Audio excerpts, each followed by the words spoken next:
முதல்ல மருத்துவர் சஃபி சுலைமான் உங்கள்கிட்ட இருந்தே தொடங்குறேன். திமுக ஆட்சியில் எங்கும் கொலை எதிலும் கொலை, நீதிமன்ற வளாகம் கூட அதுக்கு விதிவிலக்கல்ல.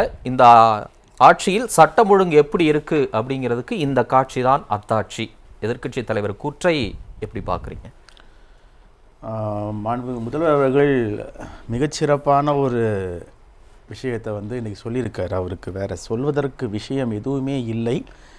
வயிற்றெரிச்சலில் நடக்கக்கூடிய நல்லாட்சியை பொறுக்க முடியாமல் என்ன செய்வதுன்னு தெரியாமல் அவர் சொல்லி கொண்டிருக்கார். காரணம், இந்த நீதிமன்ற கொலைகளே எடுத்து பார்த்தாலும் கடந்த எடப்பாடி அவர்கள் ஆட்சியில் எத்தனை நடந்தது என்பதை பட்டியலிட முடியும். அதுவும் திண்டுக்கல்லில் ஒரு கவுன்சிலர் மீது வெடிகுண்டு வீசப்பட்டு அது பத்திரிகையாளர் மேலெல்லாம் பட்ட விஷயங்கள் எல்லாம் தமிழ்நாட்டில் அவருடைய ஆட்சியில் நடந்தது என்பதை அவர் மறந்து விட்டார். அதே மாதிரி நம்ம 2015 எழும்பூரில் நடந்தது, 17 ஜார்ஜ் டவுனில் நடந்தது, நான் சொன்னது 13 திண்டுக்கல் நடந்தது, 15 ஜெயசுராஜ்னு ஒரு ரவுடியை மக்கள் முன்னாடி ஓட வெட்டினது, 2019 வேலூர் சத்துவாச்சாரியில் செல்வராஜ் ஒருத்தர் ஓட வெட்டினது நீதிமன்றத்துக்குள்ள, 19 அதே மாதிரி கலைவாணன் ஒருத்தரை 2 பேரை வச்சு அறிவாளில் வெட்டினது. இது எல்லாமே இருக்குது. இதெல்லாம் அதான் சொல்கிறேன் இல்லையா, செலக்டிவ் அம்னீஷியாவில் அப்பப்போ அவருக்கு மறந்து போகுது. ரைட். இல்லை, நான் எப்படி கேட்குறேன்னா, இப்போ நீங்கள் சொல்லக்கூடிய பட்டியல் எடப்பாடி பழனிசாமி எதிர்க்கட்சி தலைவருக்கு சொல்லக்கூடிய பதில். நான் என்ன கேட்குறேன்னா, அதற்கு அப்பாற்பட்டு 2வது ஏரியா ஒன்று இருக்குது. திமுக ஆட்சி இன்னைக்கு நல்லா இருக்குது, யாராலும் குறை சொல்ல முடியாத ஆட்சின்னு சொல்கிறீங்கல்ல. ஒரு பட்ட பகலில் ஒரு திருநெல்வேலி நீதிமன்ற வளாகத்தில் போலீஸெல்லாம் இருக்கக்கூடிய அந்த இடத்துல ஒரு 4 பேர் ஒருத்தரை சரமாரியாக வெட்டிட்டு காரில் ஏறி தப்பிச்சு போகிறாங்க. இதை எடப்பாடி பழனிசாமி இல்லை, சாமானியனுக்கே சட்டம் ஒழுங்கு குறித்த ஒரு கேள்வி எழாதா? வெட்டினாங்க, காரில் ஏறி தப்பிச்சு போனாங்க கிடையாது.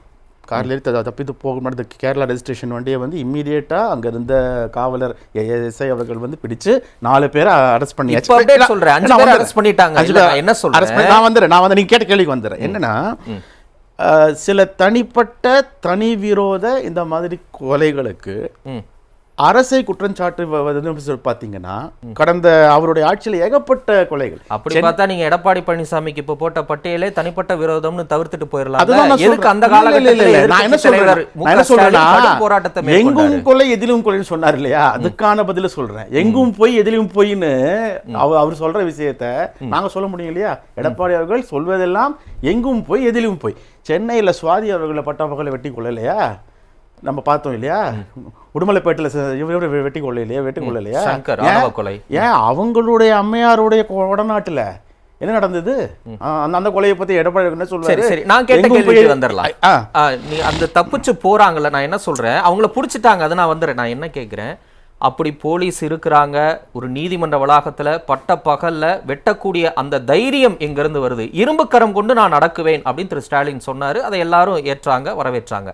அப்போ அந்த துணிச்சல் எங்கேருந்து வருதுங்கிறதா இங்கே உள்ள கேள்வியாக இருக்குது. Very clear. அதாவது இன்னைக்கு இந்த சம்பவம் முடிஞ்சு அங்கே இருந்த எஸ்பி அவர்கள் பேட்டி கொடுத்தார், எல்லா இதுக்கும் ஊடகம் பேட்டி கொடுத்தார். அப்போ சொன்னது என்னென்னா, இன்னைக்கு மாயாண்டின்னு ஒருத்தர் வந்தது அவர் இன்கேஸ் வேறு ஏதாவது கொலை வழக்கு சம்மந்தப்பட்டிருந்தாக்கா இன்டெலிஜென்ஸ் மூலமாக வந்திருக்கும். இது வேற எதுவும் வழக்காக உள்ளே வந்திருக்காரு, எங்களுக்கு தெரியாது. எங்களுக்கு அதாவது எந்த வகையில இன்டெலிஜென்ஸ் இது வரவே இல்லை, எப்படி விசாரிச்சுட்டு சொல்லியிருக்காரு.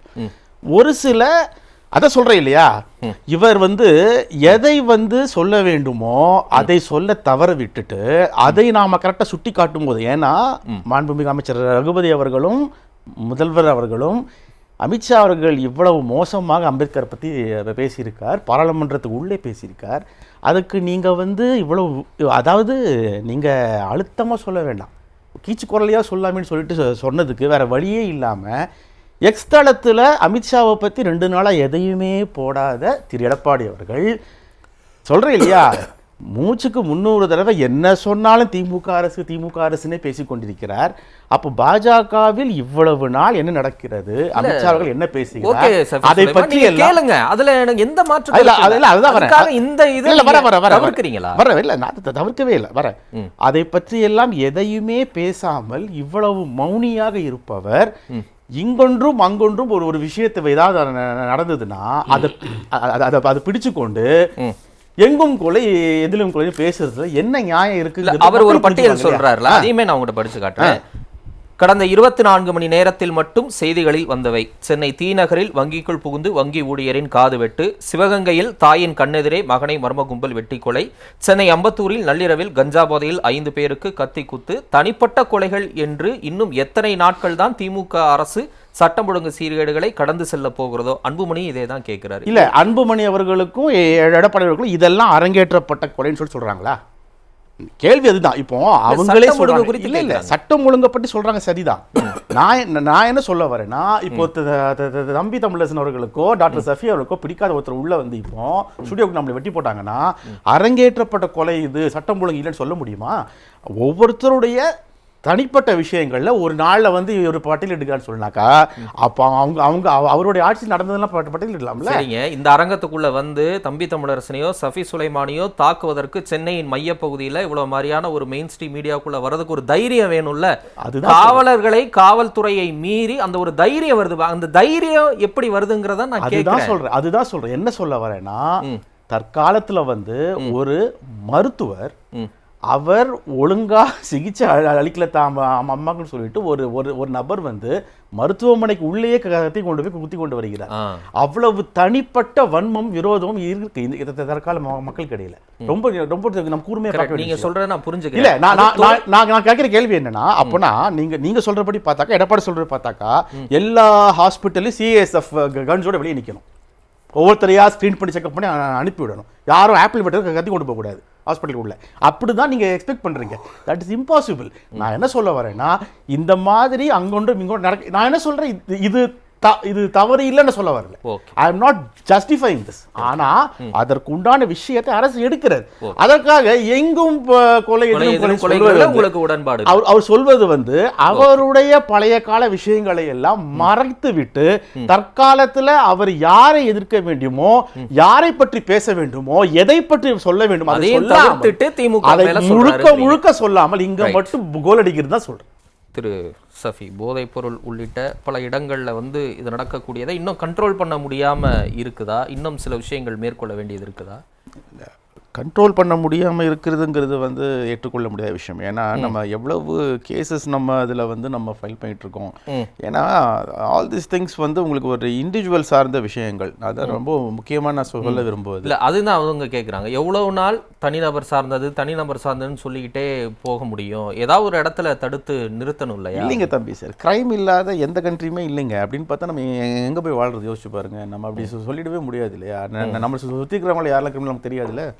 அதே மாதிரி அண்ணன் பேசும்போது வாழ்வதற்கே அச்சமூட்டுற இடமா இருக்குன்னு சொல்லிட்டார். அதான் எனக்கு ரொம்ப சங்கடமாக இருந்தது. ஏன்னா காரணம், அவர் ரொம்ப சௌகரியமாக அவர் வீட்டில் உட்காந்து ஓபியில் தான் பேசிகிட்டு இருக்கார். அப்படி வாழ்வதற்கு எந்த அச்சம் இல்லைன்னு நினைக்கிறேன்.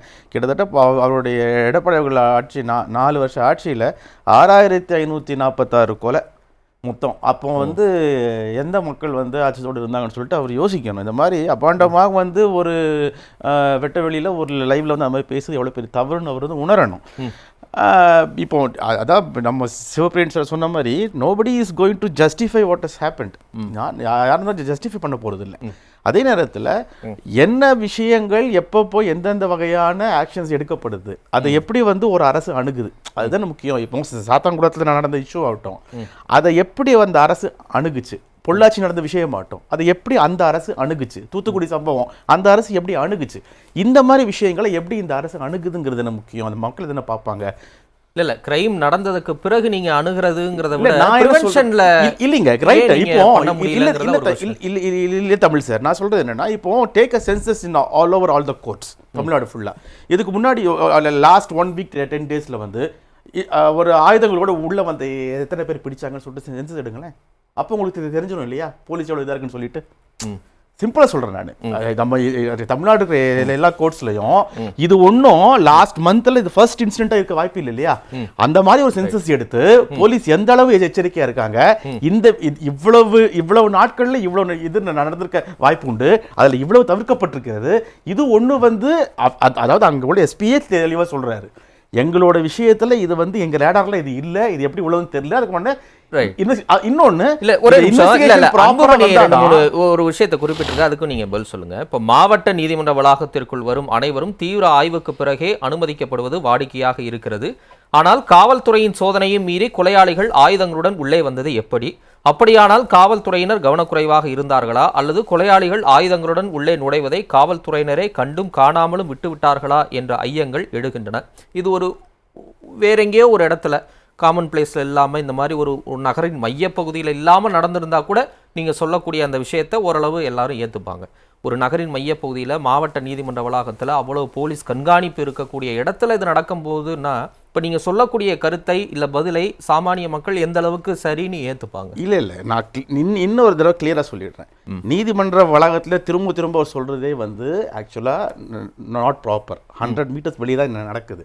அவங்களுடைய அதாவது அந்த கோர்ட்டுடைய இவங்க இருப்பாங்க பார்த்தீங்களா, அந்த அந்த ப்ரொடக்ஷன் ஃபோர்ஸுக்கு அவங்களுடைய எல்லைக்கு மீறி தான் இது வந்து நடக்குது.